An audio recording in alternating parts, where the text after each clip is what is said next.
और ने यह महसूस किया कि जिस हालात में वह हेम के साथ चीज स्टेशन सी में था, वहां से वह बहुत दूर आ चुका था। पर वह यह भी जानता था कि अगर वह ज्यादा आराम मतलब हो गया तो वह फिर से अपनी पुरानी हालात में पहुंच जाएगा।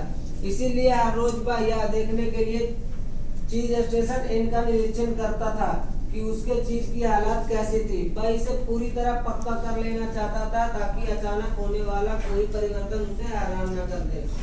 और सामने चीज का ढेर लगा हुआ था, फिर भी वह भूल भुलैया में जाकर नई जगहों की छानबीन करता था ताकि वह अपने चारों तरफ हो रही घटनाओं की जानकारी रख सके। वह जानता था कि आराम करके खुद को अकेला करने के बजाय अपने विकल्पों की जानकारी रखना ज्यादा सुरक्षित तरीका है। तभी हॉक को लगा जैसे भूल भुलैया में बाहर से कोई आवाज आ रही है। जब आवाज तेज हुई तो उसने यह महसूस किया कि कोई आ रहा था। क्या हो सकता है कि हेम आ रहा हो? जब वह अपना मोड़ गया, उन्होंने एक छोटी सी प्रार्थना की और आशा की, जो वह पहले भी कई बार कर चुका था, कि शायद आखिरकार उसका दोस्त वहां पर पहुंच। अपने आप को जल्दी से ढाला भी नहीं था और मैं निश्चित रूप से स्त्री भी नहीं था। मैं तत्काल काम करने में नहीं जुटा था। मैं हेम की तरह कुछ ज्यादा था और अपने जाने पहचाने दायरों में बने रहना चाहता था। सच तो यह था कि मैं परिवर्तन का सामना नहीं करना चाहता था, मैं इसे देखना ही नहीं चाहता था। माइकल को यह लग ही नहीं रहा था कि जब से वह और कार्लोस स्कूल में पक्के दोस्त हैं, तब से जरा भी समय गुजरा है। उसने पूछा, हम यहाँ पर किस बारे में बातें कर रहे हैं मित्र? कार्लोस ने कहा, नौकरियों में अचानक होने वाले परिवर्तन के बारे में। माइकल हंसा, तुम्हें नौकरी से निकाल दिया गया था? इसे यूं कहें कि मैं नए चीज की तलाश नहीं करना चाहता था।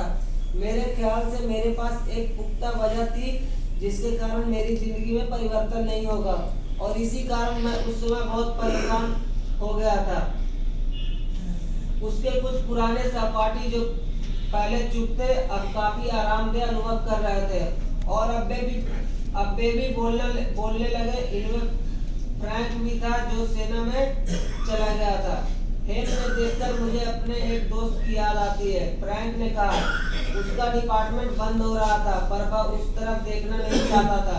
वे उसके कर्मचारियों को हटाते रहे। उन्होंने उसे कई दूसरे मौकों के बारे में बताया जो लचीले लोगों के लिए कंपनी में ही मौजूद थे, परंतु उसने यह कभी नहीं सोचा कि उसे खुद को बदलने की जरूरत थी। जब डिपार्टमेंट बंद हुआ तो वह अकेला ऐसा आदमी था जो हैरान हुआ।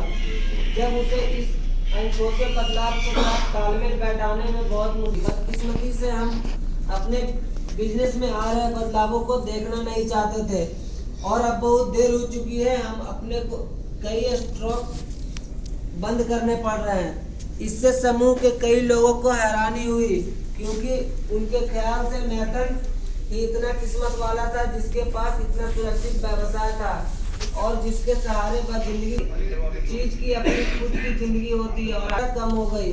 हम एक मुश्किल समय से गुजर रहे हैं। अब हमारे बिजनेस में एक बड़ा तकनीकी परिवर्तन हो रहा है और हमारी कंपनी में कोई भी इसका सामना नहीं करना चाहता है।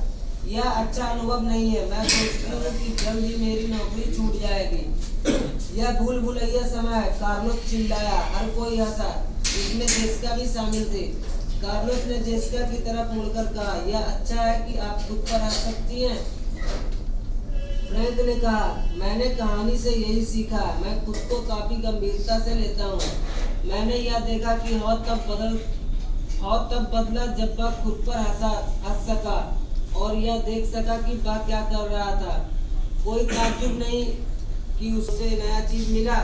एलन ने कहा, मुझे लगता है कि ऐसा हुआ होगा।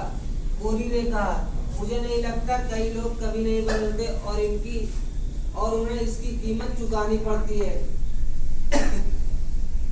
मैं अपने डॉक्टरी पेशे में हेम जैसे कई लोगों को जानती हूँ। उन्हें लगता है कि उनके चीज पर उनका हक है। जब यह उनसे दूर हटा दिया जाता है तो वे दुखी हो जाते हैं और इसके लिए दूसरों को दोष देने लगते हैं। वे उन लोगों से ज्यादा बीमार हो जाते हैं जो पुराने चीज को छोड़कर आगे बढ़ जाते हैं।